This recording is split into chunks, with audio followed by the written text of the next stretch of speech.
कह ले कि किसी एक माँ से उसका 1 साल का बच्चा किसी हजूम में गुम हो जाए। एक ऐसा बच्चा कि जो ना बोल सकता है, जो किसी को ये भी नहीं बता सकता मैं किसका बेटा हूँ, मुझे घर कैसे जाना है, मेरी माँ यहाँ मुझे कैसे छोड़ के गई और मैं कैसे घर पहुँच सकता हूँ।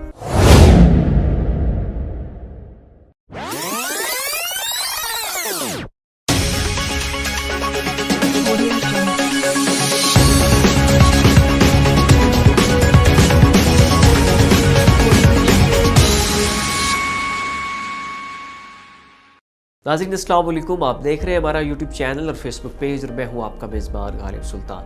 नाज़रीन अपनी आज की इस वीडियो में हम आपकी खिदमत में 2 बड़ी अहम खबरें या आप यूँ कह लें कि 2 बड़ी खुशखबरियों के साथ हाजिर हुए और ये 2 खुशखबरियाँ आलम इस्लाम के लिए जोश और वलवले का बायस बनी है और अमेरिका और इसराइल के ऊपर बम की तरह बरसी है।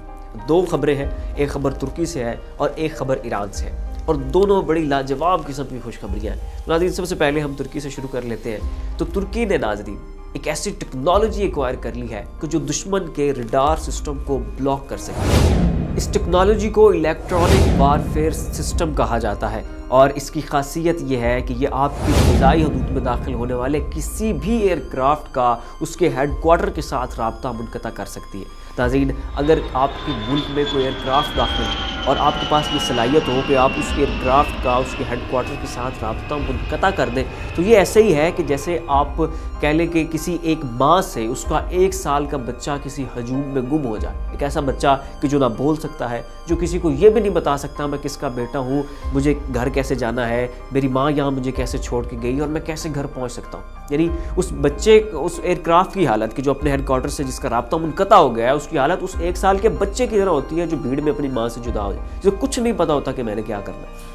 तो ठीक इसी तरह जैसे एक एयरक्राफ्ट जब आपकी मुल्क की फ़िज़ाई हदूद में दाखिल होता है और जब आप उसका राब्ता उसके हेडक्वार्टर से मुनक़ता कर दें तो फिर उसे नहीं पता होता कि मैंने किस चीज़ को अटैक करना है, कहाँ पर वार करना है, नक्शा क्या है, मैंने वापस कैसे जाना है। तो बिल्कुल एक आप कह लें कि हजूम में गुम हो चुके एक बच्चे की मानद होता है और फिर उसके ऊपर आपकी मर्ज़ी होती है कि अब आप उसके ऊपर दाएँ से वार करें या बाएँ से वार करें, 5 मिनट पहले गिराएँ या 5 मिनट बाद में गिराएँ। तो नाज़रीन ये वो टेक्नोलॉजी है जो तुर्की ने हासिल कर ली है अपनी दिन रात की मेहनतों से। तुर्की की अपनी कंपनी है जिसका नाम असेल्सन है, उसने ये टेक्नोलॉजी बनाई है, ये सिस्टम तैयार किया है और इसका तजर्बा 8 माह पहले भी हो चुका था। इसके कामयाब तजर्बे हो चुके थे लेकिन अभी तक ये तुर्की की आर्मी में शामिल नहीं हुआ था, लेकिन अब फाइनली इसे तुर्की की आर्मी में शामिल कर दिया गया है। और नाजरीन इसी इलेक्ट्रॉनिक वारफेयर सिस्टम की एक मुनफरिद बात यह है कि ये सिर्फ और सिर्फ रडार का कनेक्शन ख़त्म नहीं करता है, बल्कि साथ ही ये उस रीजन में मौजूद तमाम तर कम्युनिकेशन डिवाइसेस के आपस में कनेक्शन को ख़त्म कर देता है। मिसाल के तौर पे अगर आपके पास वहाँ पर कोई वायरलेस है, कोई सेल फोन है, कोई रडार सिस्टम है, कोई रेडियो है, जो कोई भी चीज़ है और आपके पास अगर इलेक्ट्रॉनिक डिवाइसेस हैं और वो आपस में कनेक्टेड हैं, लेकिन अगर आप वहाँ पे ये सिस्टम लॉन्च कर देते हैं जो कि तुर्की का बनाया हुआ सिस्टम है जिसे इलेक्ट्रॉनिक वारफेयर सिस्टम कहा जा रहा है, अगर ये वहाँ पर मौजूद है तो तमाम तर कम्युनिकेशन डिवाइसेस का भी आपस में राब्ता मुनक़ता हो जाएगा।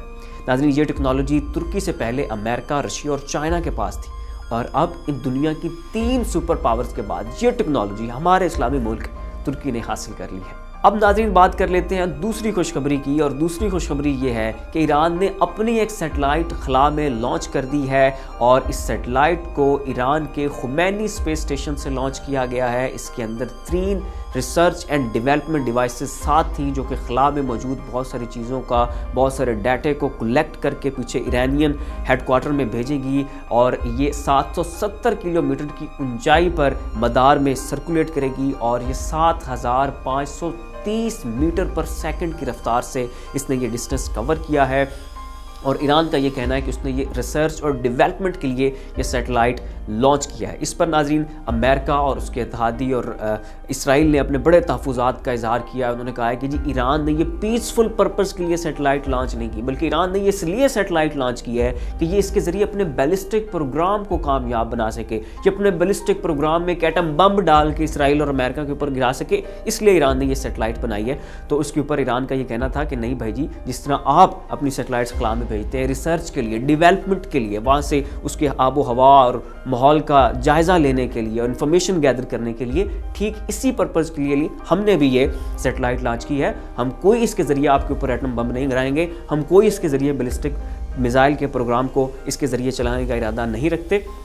बल्कि हमने ये सेटेलाइट अपने रिसर्च और डेवलपमेंट के प्रोग्राम के लिए लॉन्च की है। तो नाज़रीन, ये हैं वो दो बड़ी खुशखबरियाँ कि जिनके सबब पूरे आलम इस्लाम में एक खुशी की लहर दौड़ी है, और यकीनन हमें भी बहैसियत एक इस्लामी मुल्क इन दोनों डेवलपमेंट्स को खूब इंजॉय करना चाहिए। इन फिलहाल के लिए इतना ही। ऐसी मज़ीद अपडेट्स के लिए देखते रहिए हमारा यूट्यूब चैनल और फेसबुक पेज। और अगर आप हमारे चैनल के ऊपर न्यू हैं तो बराए मेहरबानी इस चैनल को सब्सक्राइब ज़रूर करें, वीडियो को लाइक, शेयर और कॉमेंट भी ज़रूर दीजिएगा। इसी के साथ अपने मेज़बान गालिब सुल्तान को इजाज़त दीजिए।